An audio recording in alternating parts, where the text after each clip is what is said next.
Apocalipse capítulo 2.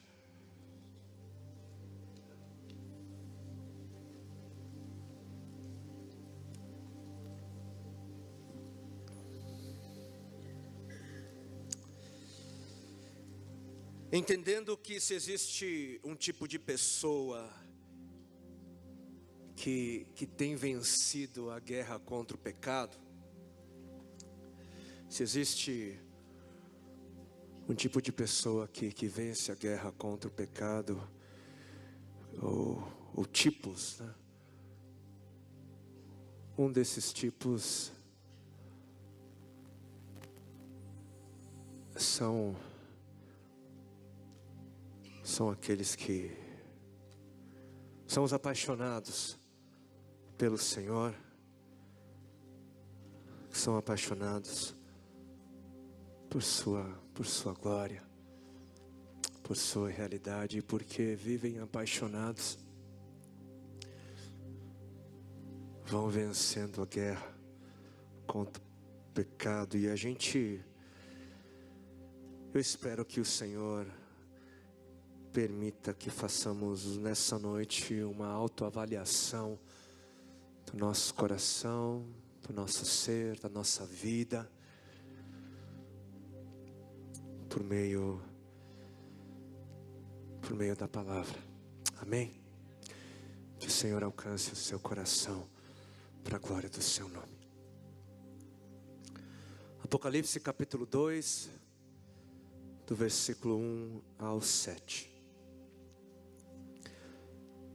E ali nós lemos: ao anjo da igreja em Éfeso escreva: estas são as palavras daquele que tem as 7 estrelas em sua mão direita e anda entre os 7 candelabros de ouro. Conheço as suas obras, o seu trabalho árduo e a sua perseverança. Sei que você não pode tolerar homens maus, que pôs à prova os que dizem ser apóstolos, mas não são, e descobriu que eles eram impostores. Você tem perseverado e suportado sofrimentos por causa do meu nome e não tem desfalecido. Contra você, porém, tenho isso: você abandonou o seu primeiro amor. Lembre-se de onde caiu, arrependa-se e pratique as obras que praticava no princípio. Se não se arrepender, virei a você e tirarei o seu candelabro do seu lugar. Mas há uma coisa a seu favor: você odeia as práticas dos nicolaítas, como eu também as odeio. Aquele que tem ouvidos, ouça o que o Espírito diz às igrejas. Ao vencedor darei o direito de comer da árvore da vida que está no paraíso de Deus.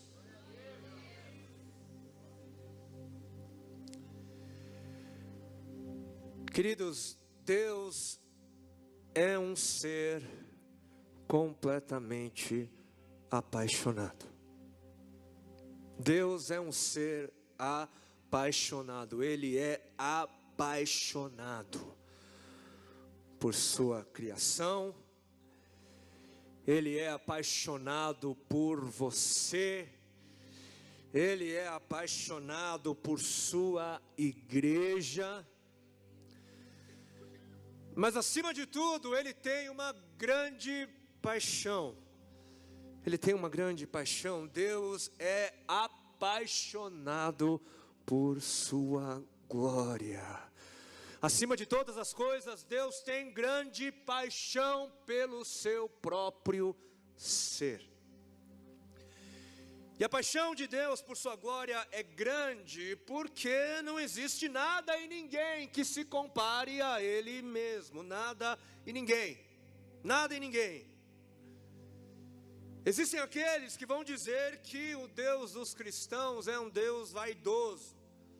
Existem aqueles que vão dizer que o Deus dos cristãos é um Deus orgulhoso, porque Ele atribui toda a glória para si. Ele não divide a sua glória com ninguém e não permite que a sua criação renda glória a qualquer outra coisa ou a qualquer outro ser. E por quê? Por que isso? Isso é porque Deus também é ciente de que não existe nada e ninguém acima dele. Ele é ciente de que nada e ninguém se compara à sua pessoa, que nada e ninguém se equivale, nada e ninguém é comparável à glória da Santíssima Trindade. Deus é ciente de quem Ele é. E porque render glória é reconhecer o caráter máximo, porque render glória é reconhecer o caráter mais elevado existente. Por conta disso, o ato de se render glória somente a Deus é um ato de justiça, é um ato de verdade. Porque não existe alguém acima de Deus, reconhecê-lo como o mais alto e sublime ser, é um ato de clareza, é um ato de inteligência. E quando Deus exige que se rendam glórias a Ele mesmo, isso se deve não à vaidade ou ao orgulho, mas se deve à justiça, se deve ao entendimento de Deus acerca do que é justo. E justiça é render glória àquele que tem a autoridade máxima. Justiça é render glória àquele que existe de eternidade em eternidade, porque nem o tempo é capaz de contê-lo. Justo é render glória àquele que tem o mais elevado, aquele que é o caráter mais elevado existente. Não há outro acima de Deus, além de Deus não há. E se nós imaginarmos uma situação, imaginem que eu fosse o melhor cirurgião cardíaco existente, de todos os tempos, com uma eficiência comprovada ao longo dos anos, onde se percebeu um resultado 100% positivo, de todas as minhas ações, todos os meus pacientes operados ficaram bem, 100%. Imaginem que nessa situação também estivesse um outro cirurgião, só que de pobre formação, alguém que mal passou nas provas e com um histórico de eficiência 100% negativa.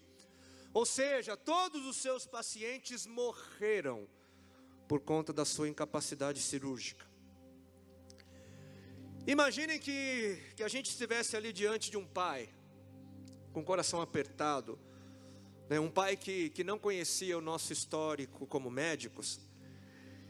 E imaginem que este pai estivesse ali por conta de um filho, com uma condição grave no coração. E aí eu dissesse para o pai desse menino, eu dissesse o seguinte: olha, já que eu sou humilde, já que não existe vaidade em mim, eu vou deixar que o outro médico opere o seu filho, tá? É porque eu sou tão humilde, sabe? Só que nesse caso aqui, o dar a cirurgia para um outro, ou entregar a glória para o outro, não seria um sinal de humildade, ou um sinal de ausência de vaidade.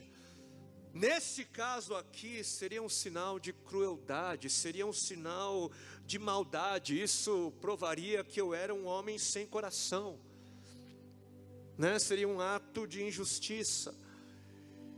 E com certa semelhança, o fato de Deus ter acima de todas as coisas paixão por sua glória, pelo seu nome, não faz dele um Deus vaidoso ou orgulhoso, mas faz dele um Deus da bondade, o Deus da justiça, o Deus da verdade. Não há outro além dele mesmo, e Deus não pode fingir que ele não sabe disso. Ele é bom, ele é justo, ele é amor. E sendo Deus então o ser mais sublime, nada é mais justo do que fazer dele o alvo da nossa paixão. Nada é mais justo, nada. E todas as vezes que a gente mergulha na imensidão do ser sublime de Deus, nada é mais natural do que nos enchermos de paixão, né, de paixão por Deus, de paixão de Deus. Nada é mais natural. Quando a gente mergulha em Deus, quando nos lançamos na realidade da glória de Deus, a gente se apaixona, nos apaixonamos. E a paixão é algo poderoso, extremamente poderoso. O mundo ele foi moldado por pessoas apaixonadas, cheias de paixão. A história da humanidade teve o curso mudado, né? Teve o seu curso interrompido por causa da paixão de um homem, por causa da paixão de Cristo. E o mundo ainda hoje é constantemente transformado por pessoas cheias de paixão. E o deixar de estar apaixonado, diferente do que o mundo diz, o deixar de estar apaixonado não é algo natural, não é a maneira de como as coisas devem funcionar. Porque o mundo vai dizer que a paixão passa. E sim, as paixões do mundo passam, elas passam, as paixões desse mundo. Mas existe uma outra paixão. Deus nos diz que existe uma paixão que pode durar sim, ela pode durar sim para sempre, que existe uma paixão que deve durar para sempre. E foi por causa da falta de paixão, foi por terem abandonado o primeiro amor. Esse é o sentido, né, do primeiro amor. Eles abandonaram o amor que tinham no começo. Foi porque a paixão que não deveria ter passado, passou, que o Senhor disse essas palavras à igreja em Éfeso e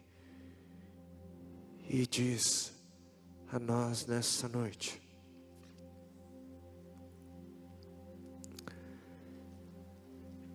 E como era essa cidade chamada Éfeso?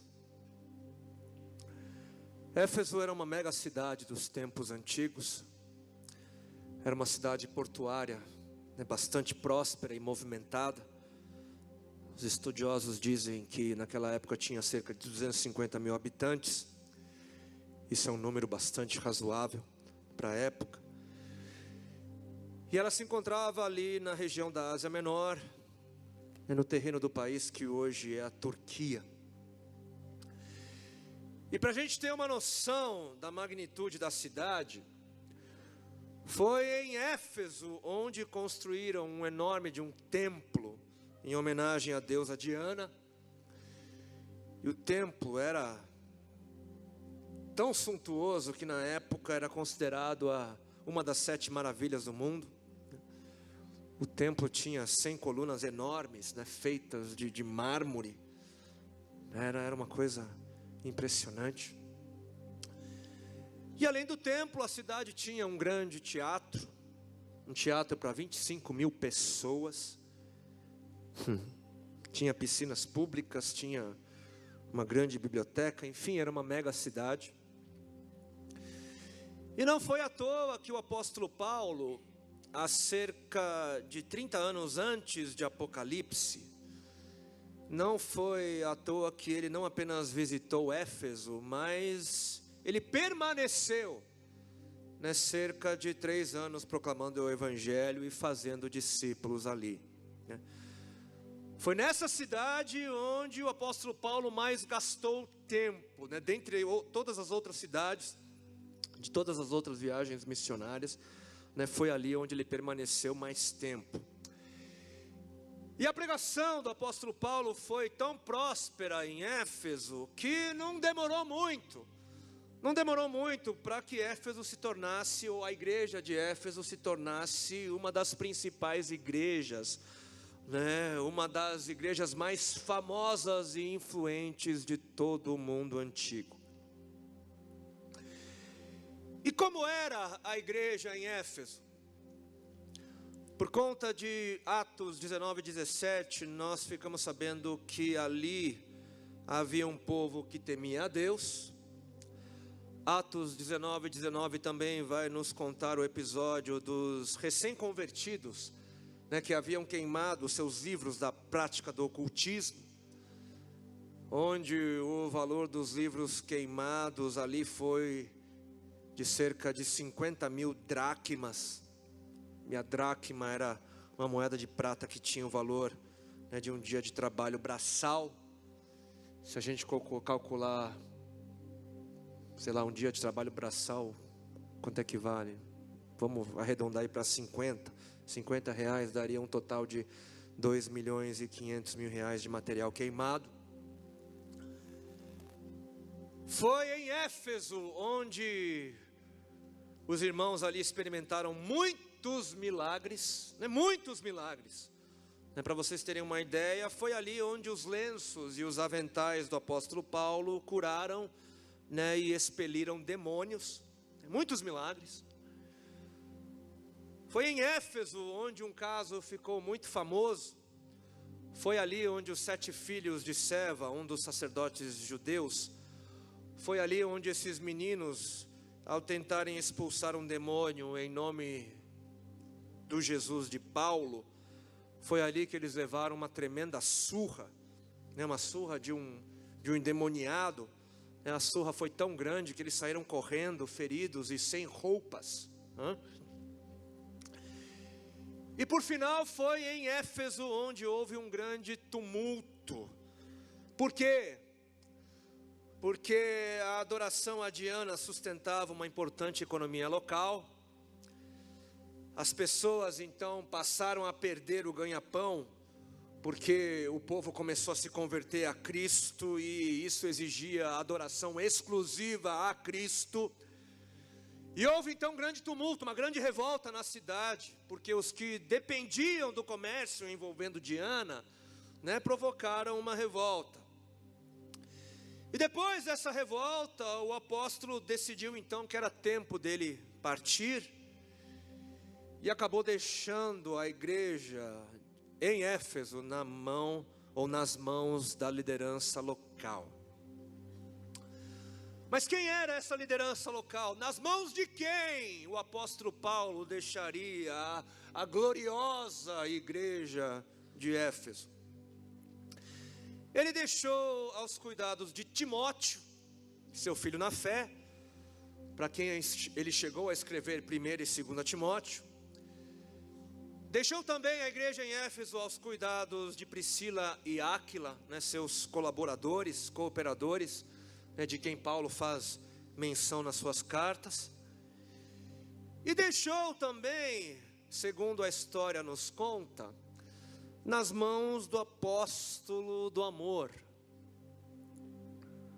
nas mãos do apóstolo João, que havia se mudado para Éfeso. Ele era um dos residentes da cidade e um dos pastores responsáveis, um dos líderes da igreja em Éfeso, o apóstolo João. E talvez por isso não seja à toa também que quando o apóstolo Paulo, em anos posteriores, ele escreveu a carta aos Efésios, talvez não seja à toa que o apóstolo Paulo tenha mencionado que a igreja em Éfeso era famosa por 2 razões. O apóstolo do amor estando ali, sendo pastor ali, né, apóstolo João estando ali, não seria difícil entender, né, por que a igreja de Éfeso, como descrita ali em Efésios capítulo 1, versículo 15, era famosa por sua fé em Cristo Jesus, e era famosa pelo amor. Ela era famosa por ser amorosa. Era essa a fama da igreja de Éfeso: a fé em Cristo e o amor. Era conhecida pelo amor. Talvez não seja uma coincidência, enfim, a gente não sabe, mas o apóstolo do amor era pastor na cidade, e coincidentemente ou não, os irmãos em Éfeso eram conhecidos pelo amor. Eram conhecidos pelo amor que um dia haveriam de abandonar. Apocalipse capítulo 2, versículo 2: conheço as suas obras, conheço o seu trabalho árduo e conheço a sua perseverança. Sei que você não tolera homens maus, que colocou à prova os que dizem ser apóstolos, mas não são, e descobriu que eles eram impostores. Você tem perseverado e suportado sofrimentos por causa do meu nome, não tem desfalecido.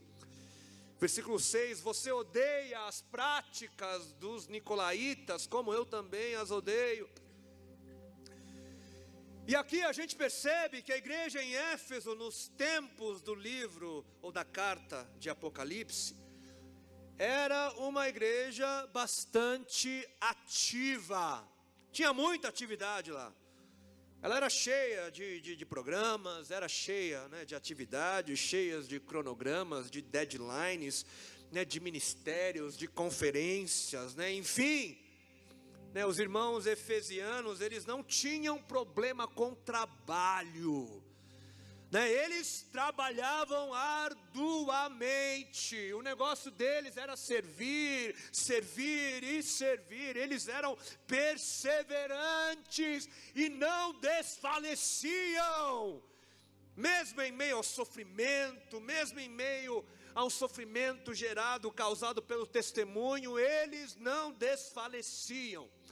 Sofriam por Jesus, eram presos por Jesus, pregavam no frio por Jesus, eles eram durões, eles eram fortes. Os efesianos, eles não eram moles, não. E além de tudo isso, eles não toleravam gente ruim, não toleravam falsos ensinamentos, não toleravam heresias, não toleravam falsos apóstolos e não toleravam práticas pagãs. E de forma superficial, a igreja em Éfeso parecia estar muito bem, mas muito bem. Porque qualquer um de nós estaria pronto para honrar um povo assim. Qualquer um de nós, puxa vida, trabalhador, um povo servo, estudioso, diligente, defensor da fé, ortodoxo, intrépido, missionário. Um povo que sofria pela fé sem desfalecer. Puxa vida, que povo! Que povo! Como é que é possível que possa existir algo de errado com um povo assim? Como? Uma igreja fundada pelo apóstolo Paulo, uma igreja discipulada por ele durante 3 anos, uma igreja acompanhada de longe por cartas escritas pelas mãos do próprio apóstolo Paulo, uma igreja pastoreada por Timóteo, uma igreja pastoreada pelo apóstolo João, uma igreja que tinha colaboradores como Priscila e Áquila. E algo que ainda não foi mencionado, mas essa igreja, ela tinha também alguém que era muito querida, no hall de membros, Essa igreja, ela tinha como uma de suas anciãs, uma mulher muito querida. Quantos aqui se lembram do que Jesus, o Senhor, disse a João, quando ele estava ali pregado na cruz, Jesus, o Senhor, disse a João: João, a partir de agora Maria é sua mãe. João, cuide dela por mim, como se ela fosse a sua própria mãe. E foi isso que o apóstolo Paulo fez, né? Ele cuidou de Maria, e foi cuidado por Maria como se ele fosse a sua própria mãe. E consequentemente, quando ele se mudou para Éfeso, ele levou Maria. Maria foi para Éfeso junto com ele, quando ele se mudou para lá. Agora imagine você se converter a Jesus, né, e ouvir tudo acerca de Jesus, e descobrir, né, que ali no primeiro banco da fila, está ali sentada aquela que viveu todos os dias com o homem mais santo que pisou na terra. Imagine poder ouvir as histórias da boca dela, ser discipulada por ela. Puxa vida, como é possível que possa haver algo de errado com esse povo? Uma igreja tão referencial, tão famosa. Mas apesar de todas as aparências, apesar dos seus fundadores, apesar de todos os personagens envolvidos no cuidado dessa igreja, apesar dos muitos sinais e das muitas maravilhas, apesar de todo um passado de bom testemunho, e apesar de terem começado bem, havia algo de muito errado, sim. Eles haviam abandonado o primeiro amor. Eles haviam abandonado o amor que tinham no começo, apesar de toda a sua grandeza e glória. E o Senhor os responsabilizou. O Senhor os responsabilizou por deixarem de amar como amavam. O Senhor os responsabilizou por terem esfriado. Existe um processo de esfriamento do amor, um processo pela qual aquele que esfria é responsável. O Senhor disse: vocês abandonaram o primeiro amor, abandonaram a paixão, abandonaram o amor que tinham no começo. Eles foram responsáveis pelo abandono. Apesar de um bom começo, com o tempo eles foram fazendo concessões aqui, abrindo exceções ali. Apesar de um bom começo, com o tempo eles foram se aproximando do pecado, de pouco em pouco, até que o pecado deixou de parecer algo assim tão ruim. Todo mundo faz. Apesar de um bom começo, com o tempo eles se esqueceram. Se esqueceram que haviam sido chamados, predestinados para serem participantes da ação de Deus, e não apenas espectadores. Com o tempo, o sucesso de suas atividades se tornaram mais importantes do que a razão de se fazer tais atividades. E que perigo é ser uma igreja com conteúdo, mas sem paixão. Que perigo ser uma igreja que prefere ganhar um argumento do que ganhar um amigo. Que perigo é ser uma igreja cheia de atividades que promovem apenas o enchimento temporário de um coração vazio. Que perigo ser uma igreja que não tolera a heresia sem ter amor pelo herético. Que perigo ser uma igreja que odeia qualquer tipo de prática pecaminosa sem deixar de odiar quem as pratica. Que perigo ser uma igreja sem compaixão. E é um perigo, porque foi a igreja sem amor, sem compaixão, que esquartejou os hereges e queimou as bruxas. É um perigo, porque a igreja intolerante, sem amor, sem compaixão, gerou e gera as guerras ditas santas. É um perigo porque é a igreja sem amor, sem compaixão, que não aceita homossexuais, que não aceita mulheres de programas, traficantes e toda sorte de miseráveis no seu meio. Ela aceita os mentirosos, ela aceita os adúlteros, aceita os orgulhosos, dá boas-vindas aos ricos, mas não recebe aquele tipo de gente.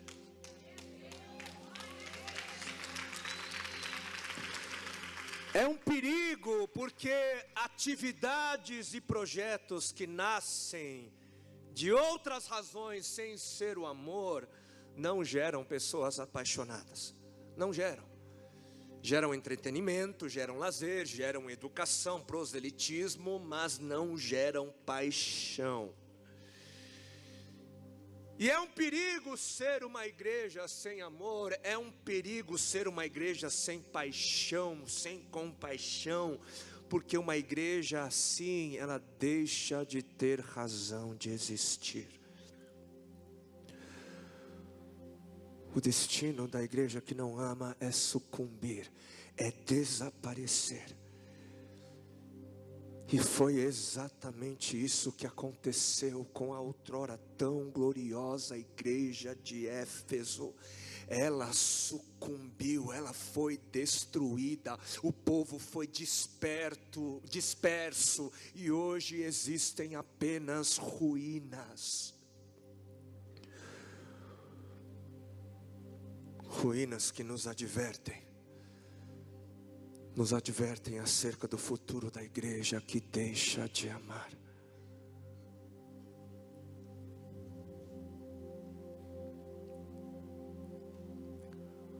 Queria convidar você a curvar a sua cabeça, fechar os seus olhos.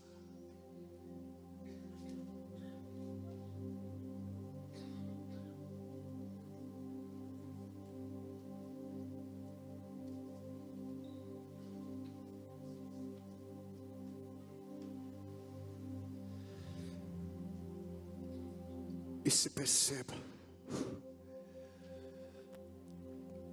perceba diante daquele quem proferiu essas palavras.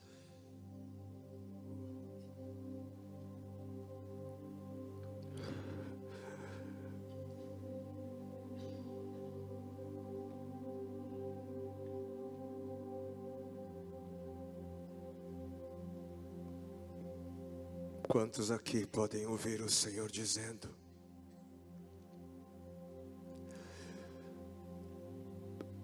você se lembra?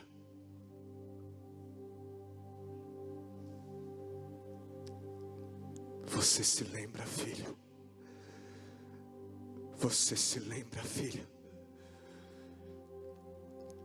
Se lembra do começo? Se lembra do início? Se lembra pelo que você era conhecido? O que as pessoas ao seu redor diziam acerca de você no começo?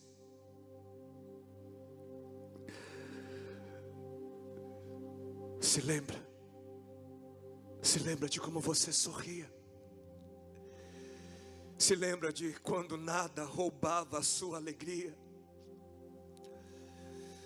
Você se lembra de quando você mal podia esperar para estar comigo? Você me servia e me adorava com fervor, Se lembra? Você orava e ficava comigo, orava e ficava comigo. Você orava por sua casa, você orava pelos seus amigos, orava pelos perdidos, orava pelos que sofrem, orava pelos famintos, orava pelas nações. E você fazia isso comigo, em secreto. Se lembra de como você tinha prazer em ler a minha palavra, cada página, cada capítulo, cada palavra.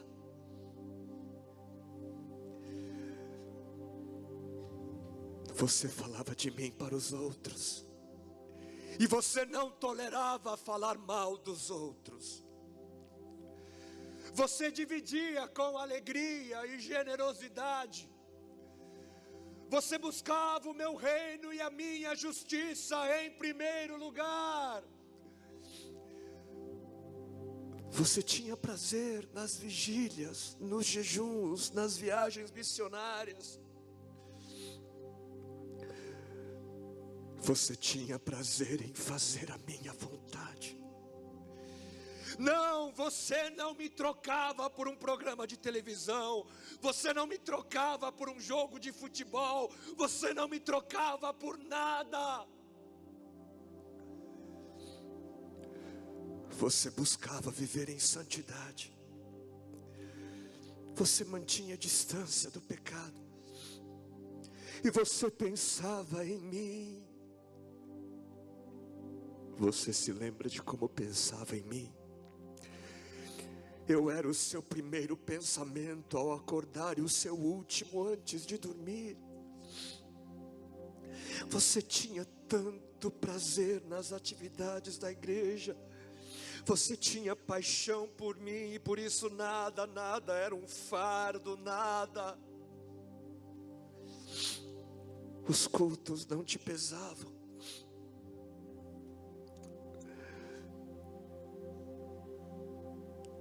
Você mudou. Você se lembra de como você era? Por que você mudou?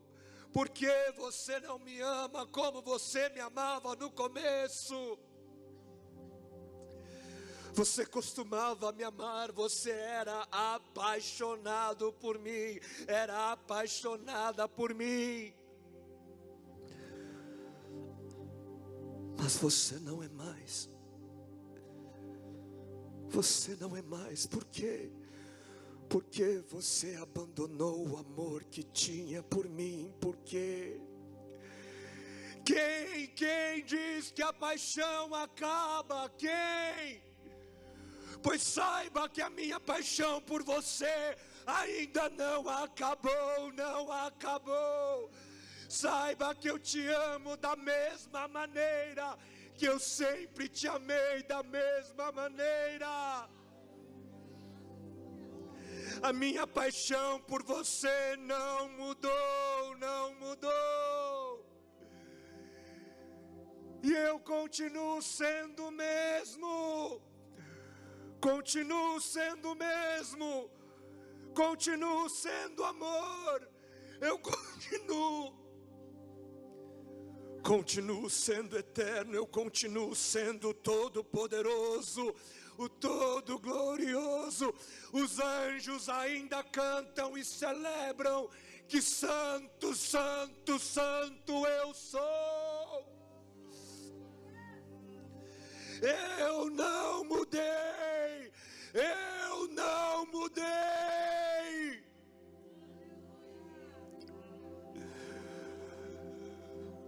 Mas você mudou. Você mudou. Você abandonou o amor que tinha no começo. Você não é mais o mesmo.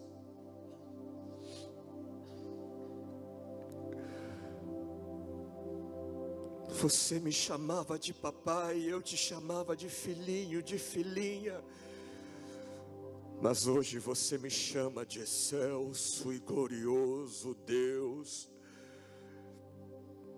Mas eu continuo te chamando de filhinho, de filhinha.